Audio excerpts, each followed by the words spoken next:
اگلی صبح جب نماز فجر کے بعد مسلمان کوچ کی تیاری کر رہے تھے، ایک آدمی رسول اکرم صلی اللہ علیہ وسلم کے پاس آیا۔ تمہاری حالت بتا رہی ہے کہ تم ڈرتے ہوئے آئے ہو، رسول اکرم نے کہا، اور تم کوئی اچھی خبر بھی نہیں لائے۔ یا رسول اللہ صلی اللہ علیہ وآلہ وسلم، مدینے کے اس مسلمان نے کہا، خبر اچھی نہیں اور اتنی بری بھی نہیں۔ مکہ والوں کی نیت ٹھیک نہیں۔ میں کل سے قرع النعیم کی پہاڑیوں کے اندر گھوم پھر رہا ہوں۔ خدا کی قسم وہ مجھے نہیں دیکھ سکے جنہیں میں دیکھ آیا ہوں۔ میں نے ان کی تمام نقل و حرکت دیکھی ہے۔ وہ کون ہیں؟ اہل قریش کے سوا اور کون ہو سکتا ہے؟ اس نے جواب دیا، وہ سب گھوڑ سوار ہیں اور درے کے ارد گرد کی چٹانوں میں چھپے ہوئے ہیں۔ ان کی تعداد 300 اور 400 کے درمیان ہے۔ رسول کریم کے اس جاسوس نے کہا، میں نے اگر صحیح پہچانا ہے تو وہ خالد بن ولید ہے، جس کی بھاگ دوڑ کو میں سارا دن چھپ چھپ کر دیکھتا رہا ہوں۔ میں اتنی قریب چلا گیا تھا کہ وہ مجھے دیکھتے تو قتل کر دیتے۔ خالد نے اپنے سواروں کو درے کے ارد گرد پھیلا کر چھپا دیا ہے۔ کیا یہ غلط ہوگا کہ وہ گھات میں بیٹھ گئے ہیں؟ مکہ والوں کو ہمارے آنے کی اطلاع ملی تو وہ سمجھے ہوں گے کہ ہم مکہ کا محاصرہ کرنے آئے ہیں۔ صحابہ کرام میں سے کسی نے کہا، قسم خدا کی جس کے ہاتھ میں ہم سب کی جان ہے، رسول اکرم نے فرمایا، اہل قریش مجھے لڑائی کے لیے للکاریں گے تو میں بھی لڑوں گا۔ ہم جس ارادے سے آئے ہیں اس ارادے کو بدلیں گے نہیں۔ ہماری نیت مکہ میں جا کر عمرہ کرنے کی ہے اور ہم یہ دمبے اور بکرے قربانی کے لیے ساتھ لائے ہیں۔ میں اپنی نیت میں تبدیلی کر کے خدائے ذوالجلال کو ناراض نہیں کروں گا۔ ہم خون خرابہ نہیں، عمرہ کرنے آئے ہیں۔ یا رسول اللہ، ایک صحابی نے پوچھا، وہ درے میں ہمیں روکیں گے تو کیا ہم پر اپنے دشمن کا خون خرابہ جائز نہیں ہوگا؟ صحابہ کرام رسول خدا کے ارد گرد اکٹھے ہو گئے۔ اس صورتحال سے بچ کر نکلنے کے طریقوں اور راستوں پر بحث مباحثہ ہوا۔ رسول کریم اچھے مشورے کو دھیان سے سنتے اور اس کے مطابق حکم صادر فرماتے تھے۔ آخر رسول خدا نے حکم صادر فرمایا۔ آپ نے 20 گھڑ سوار منتخب کیے اور انہیں ان ہدایات کے ساتھ آگے بھیج دیا کہ وہ قرع النعیم تک چلے جائیں، لیکن درے میں داخل نہ ہوں۔ وہ خالد کے دستے کا جائزہ لیتے رہیں اور یہ دستہ ان پر حملہ کرے تو یوں لڑیں کہ پیچھے کو ہٹتے آئیں اور بکھر کر رہیں، تاثر یہ دیں کہ یہ مدینے والوں کا ہراول جیش ہے۔ ان 20 سواروں کو دعاؤں کے ساتھ روانہ کر کے باقی اہل مدینہ کا راستہ آپ نے بدل دیا۔ آپ نے جو راستہ اختیار کیا وہ بہت ہی دشوار گزار تھا اور لمبا بھی تھا، لیکن آپ لڑائی سے بچنے کی کوشش کر رہے تھے۔ ایک مشکل یہ بھی تھی کہ اہل مدینہ میں کوئی ایک بھی آدمی نہ تھا جو اس راستے سے واقف ہوتا۔ یہ ایک اور درہ تھا جو مسنیع المرار کہلاتا تھا، اسے ذات الحنزل بھی کہتے تھے۔ رسول کریم اپنے ساتھیوں کے ساتھ اس درے میں داخل ہو گئے اور سلسلہ کو کے اس راستے سے گزرے جہاں سے کوئی نہیں گزرتا تھا۔ وہ راستہ کسی کے گزرنے کے قابل تھا ہی نہیں۔ خالد کی نظریں مسلمانوں کے ہراول دستے پر لگی ہوئی تھیں، لیکن ہراول کے یہ 20 سوار رک گئے تھے۔ کبھی ان کے 2-3 سوار درے تک آتے اور ادھر ادھر دیکھ کر واپس چلے جاتے۔ اگر وہ 20 کے 20 سوار درے میں آ بھی جاتے تو خالد انہیں گزر جانے دیتا، کیونکہ اس کا اصل شکار تو پیچھے آ رہا تھا۔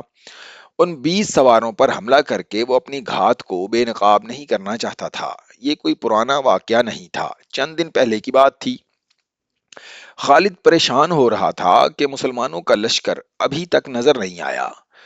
کیا اس نے کوچ ملتوی کر دیا ہے یا اسے گھات کی خبر ہو گئی ہے؟ اس نے اپنے ایک شتر سوار سے کہا کہ وہ اپنے بہروپ میں جائے اور دیکھے کہ مسلمان کہاں ہیں اور کیا کر رہے ہیں۔ اس دوران 20 مسلمان سواروں نے اپنی نقل و حرکت جاری رکھی۔ 1-2 مرتبہ وہ درے تک آئے اور ذرا رک کر واپس چلے گئے۔ 1-2 مرتبہ وہ پہاڑیوں میں کسی اور طرف سے داخل ہوئے۔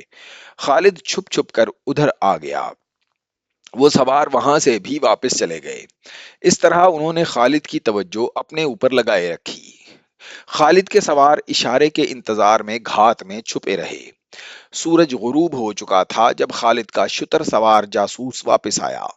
وہ وہاں نہیں ہے، جاسوس نے خالد کو بتایا۔ کیا تمہاری آنکھیں اب انسانوں کو نہیں دیکھ سکتی؟ خالد نے طنزیہ لہجے میں پوچھا۔ صرف ان انسانوں کو دیکھ سکتی ہیں جو موجود ہوں، شتر سوار نے کہا۔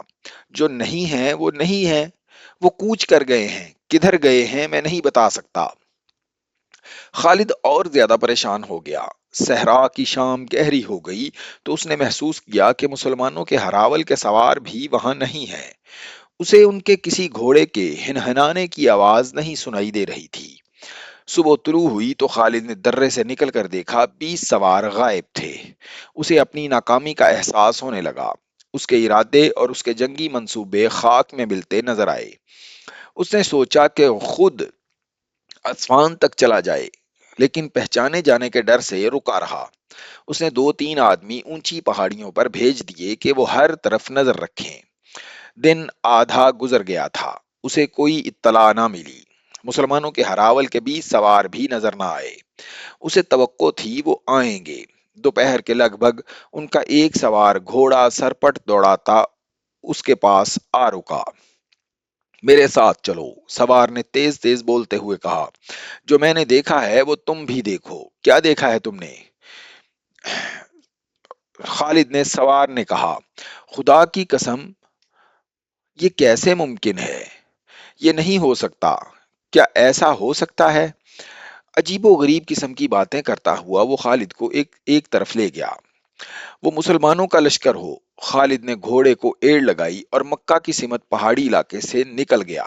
اسے زمین سے گرد کے بادل اٹھتے دکھائی دیے۔ خدا کی قسم، خالد نے کہا، قبیلہ قریش میں کوئی ایسا نہیں جو محمد جیسا دانش مند ہو۔ وہ میری گھات سے نکل گیا، یہ کیسے ممکن ہے؟ مسلمان رسول اللہ کی قیادت میں قرع النعیم کی دوسری طرف سے مکہ کی طرف نکل گئے تھے۔ رات کو ان کے 20 سوار بھی دور کے راستے سے ان کے پیچھے گئے اور ان سے جا ملے۔ خالد نے گھوڑا موڑا اور ایڑ لگائی۔ وہ قرع النعیم کے اندر چلاتا اور گھوڑے کو سرپٹ دوڑاتا پھر رہا تھا۔ باہر آ جاؤ، مدینے والے مکے کو چلے گئے ہیں، تمام سوار سامنے آؤ۔ تھوڑی سی دیر میں اس کے 300 گھڑ سوار اس کے پاس آ گئے۔ وہ ہمیں دھوکہ دے گئے ہیں، خالد نے اپنے سواروں سے کہا۔